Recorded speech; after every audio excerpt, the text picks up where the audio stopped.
پرسیارێکی بۆ نردوین دەربارەی مناڵەکەی کە ئەڵێ کوڕەکەم تەمەنی 6 ساڵە شەو تا بەیانی ئەگری ئەڵێت قاچ مەهێشێت.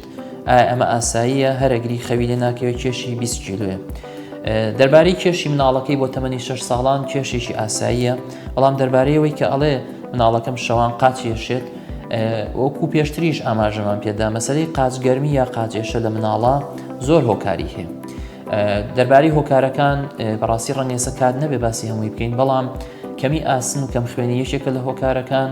هەندێک جار هەوکردن ئیتر هەوکردنەکە لە هەر شوێنێکی جەستە بێ یا لە جونگەکان بێ یەکێکە لە هۆکارەکان. هەندێک جاریش لە تەمەنێکی دیاریکراوە مناڵ بەس بە شەوان جار جارە قاچی دێشێت، ئەویش پێی ئەوترێ ئازاری گەشەی ئێسک، ئازاری گەشەی ئێسکەکانی مناڵەکە کەوا دەکات ئازاری بۆ دروستێت. بەڵام لە ڕاستیە ئازاری گەشەی ئێسکی مناڵ نەخۆشیەکە کە پێویستە دڵنیابیتەوە کە مناڵەکەت نەخۆشیەکانی تری نییە، نەخۆشیە ترسناکە جەستەیەکانی نییە. اینجا ئەتوانی پێ بڵێ نەخۆشیەکە پەیوەندی بە گەشەی ئێسکەوە هەیە کە لە ڕاستیەمایان نەخۆشی نییە و حاڵەتێکی ئاساییە. سمارت وەرچەرخانە.